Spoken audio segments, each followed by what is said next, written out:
नमस्ते। आज हम टेक महिंद्रा जैसी कंपनीज के रिएक्ट जेएस इंटरव्यूज पर थोड़ी बात करेंगे। मतलब वो सवाल जो अक्सर पूछे जाते हैं और उनके पीछे की सोच क्या होती है। ये सिर्फ डेफिनेशन वाले सवाल नहीं होते हैं, बल्कि ये देखते हैं कि आप कॉन्सेप्ट्स को असल में यूज कैसे करते हैं। हमारे पास जो जानकारी है वो कुछ इंटरव्यू एक्सपीरियंसेस और जो कॉमन सवाल होते हैं उन पर बेस्ड है। तो चलिए इस पर थोड़ी गहराई से बात करते हैं। बिल्कुल सही कहा। इंटरव्यू लेने वाले असल में ये जानना चाहते हैं कि कैंडिडेट की समझ कितनी गहरी है, वो कॉन्सेप्ट्स को प्रैक्टिकली अप्लाई कर सकता है या नहीं।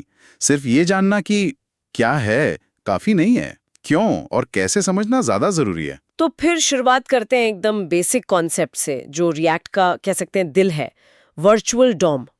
ये क्या चीज है असल में? हाँ, वर्चुअल डॉम। देखिए, ये ब्राउजर का जो असली डॉम होता है ना, उसका एक हल्का फुल्का रिप्रेजेंटेशन है मेमोरी में। जब भी आपकी ऐप की स्टेट बदलती है तो रिएक्ट पहले इस वर्चुअल डॉम में बदलाव करता है। अच्छा। फिर वो पुराने और नए वर्चुअल डॉम को कंपेयर करता है फटाफट, ये देखने के लिए कि क्या क्या बदला है। और फिर सिर्फ वो जो बदलाव हैं उन्हीं को असली ब्राउजर डॉम पर अप्लाई करता है। ओके, तो मतलब पूरा पेज बार बार रीड्रॉ नहीं होता, सिर्फ जो बदला वही अपडेट हो। एग्जैक्टली। इससे परफॉर्मेंस काफी बेहतर हो जाती होगी, खासकर कॉम्प्लेक्स एप्स में। बिल्कुल, परफॉर्मेंस का एक बहुत बड़ा फायदा है। इसके अलावा भी रिएक्ट की कई खासियतें हैं। जैसे कंपोनेंट बेस्ड आर्किटेक्चर है, मतलब यूआई को छोटे छोटे रीयूजेबल हिस्सों में तोड़ना। फिर JSX सिंटैक्स है जो HTML जैसा लगता है पर है जावास्क्रिप्ट। एक दिशात्मक डेटा फ्लो, मतलब डेटा पेरेंट से चाइल्ड कंपोनेंट की तरफ ही जाता है। इससे ऐप को समझना, डीबग करना आसान होता है। और आजकल सबसे जरूरी, हुक्स। हाँ, हुक्स ने तो फंक्शनल कंपोनेंट्स को बहुत पावरफुल बना दिया है। अच्छा, कंपोनेंट्स की बात चल रही है तो प्रॉप्स और स्टेट का डिफरेंस, ये तो पक्का पूछा जाता है। हाँ, ये तो पेट क्वेश्चन है। देखिए, प्रॉप्स मतलब प्रॉपर्टीज, वो डेटा होता है जो पेरेंट कंपोनेंट अपने चाइल्ड कंपोनेंट को पास करता है। और ये चाइल्ड के लिए रीड ओनली होते हैं, इम्यूटेबल। चाइल्ड उन्हें बदल नहीं सकता। ठीक है। और स्टेज कंपोनेंट का अपना अंदरूनी डेटा होता है, बिल्कुल, जिसे वो खुद मैनेज करता है। ये म्यूटेबल होता है, मतलब बदला जा सकता है। हाँ। फंक्शनल कंपोनेंट्स में हम यूज स्टेट हुक यूज करते हैं इसे मैनेज करने के लिए। और जब स्टेट बदलता है तो कंपोनेंट दोबारा रेंडर होता है, राइट? हाँ, आमतौर पर स्टेट बदलने पर रिएक्ट उस कंपोनेंट को री-रेंडर करता है ताकि यूआई अपडेट हो सके। यहीं पर शायद लाइफ साइकिल मेथड्स या अब हुक्स का रोल आता है, जैसे डेटा फेच करना हो या कुछ क्लीन अप करना हो। बिल्कुल, क्लास कंपोनेंट्स में वो component did mount, component did update, component will unmount जैसे मेथड्स होते थे। जी। फंक्शनल कंपोनेंट्स में इनका काम ज्यादातर यूज इफेक्ट हुक करता है। अच्छा, यूज इफेक्ट कैसे काम करता है अलग अलग सिचुएशन में? अगर आप इफेक्ट को बिना किसी डिपेंडेंसी एरे के यूज करते हैं तो वो हर रेंडर के बाद चलेगा। अगर आप खाली एरे देते हैं तो वो सिर्फ पहली बार कंपोनेंट माउंट होने पर चलेगा, बिल्कुल कंपोनेंटेड माउंट की तरह। ओके। और अगर आप एरे में कुछ वैल्यूज देते हैं, डिपेंडेंसीज देते हैं, तो वो तभी चलेगा जब उनमें से कोई वैल्यू बदलेगी। ये कुछ कुछ कंपोनेंटेड अपडेट जैसा है। समझ गई। अब मान लीजिए ऐप बड़ी हो गई, स्टेट मैनेजमेंट कॉम्प्लेक्स हो गया, तब क्या रिडक्स जैसे टूल्स की जरूरत पड़ती है? हाँ, बिल्कुल। जब ऐप का साइज बढ़ता है या कई कंपोनेंट्स के बीच स्टेट शेयर करनी पड़ती है या स्टेट लॉजिक कॉम्प्लिकेटेड हो जाता है, तब रिडक्स या ज़ोस्टैंट या कॉन्टेक्स्ट API जैसे स्टेट मैनेजमेंट सॉल्यूशंस काम आते हैं। रिडक्स एक प्रिडिक्टेबल स्टेट कंटेनर है, एक ग्लोबल स्टोर होता है पूरी ऐप के लिए। स्टेट बदलने के लिए आप एक्शंस डिस्पैच करते हैं जिन्हें रिड्यूसर्स हैंडल करते हैं।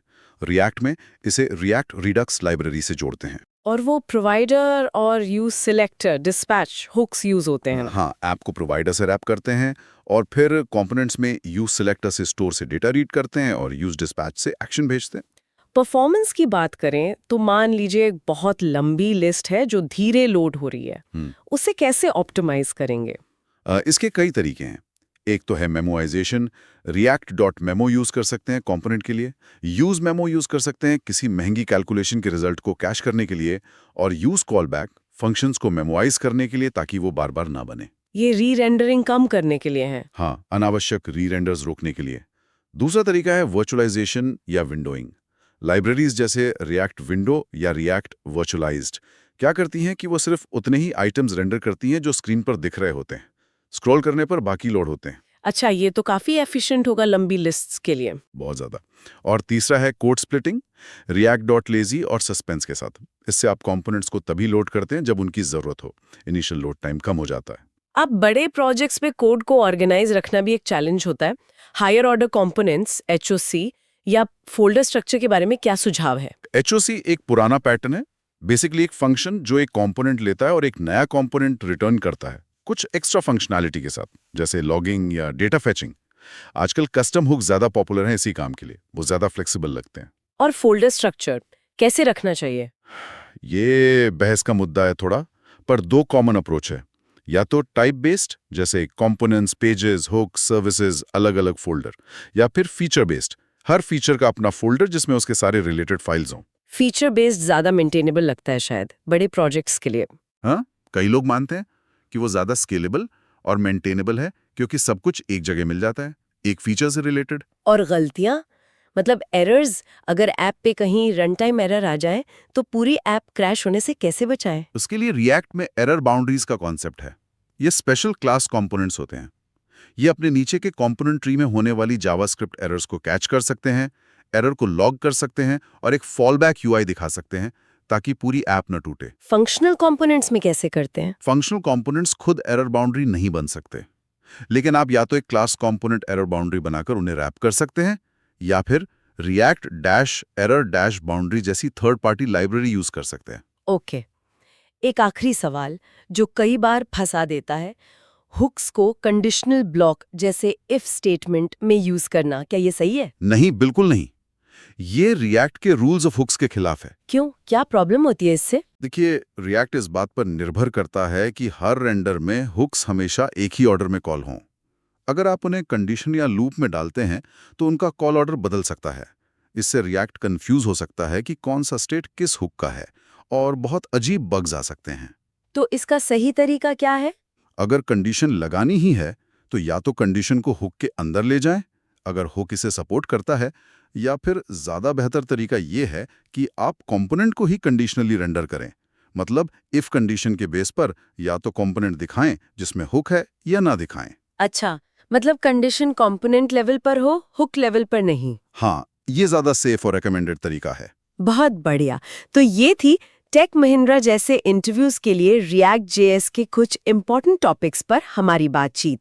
हमने core concepts, state management, performance, code structure, error handling और कुछ कॉमन गलतियों को कवर किया। हाँ, और मुझे लगता है सबसे ज़रूरी बात यह है कि सिर्फ ये जानना काफ़ी नहीं कि ये चीज़ें क्या हैं।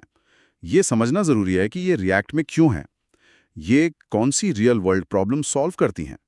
इंटरव्यू लेने वाले अक्सर इसी डीप अंडरस्टैंडिंग को खोज रहे होते हैं। बिल्कुल। और जाते जाते एक सोचने वाली बात छोड़ जाता हूँ, भविष्य में क्या होगा? क्या ब्राउज़र खुद इतने स्मार्ट हो जाएंगे कि वर्चुअल डॉम की ज़रूरत ही ना रहे? या एआई हमारे लिए कोड लिखने और ऑप्टिमाइज करने में और बड़ा रोल प्ले करेगा? ये देखना दिलचस्प होगा।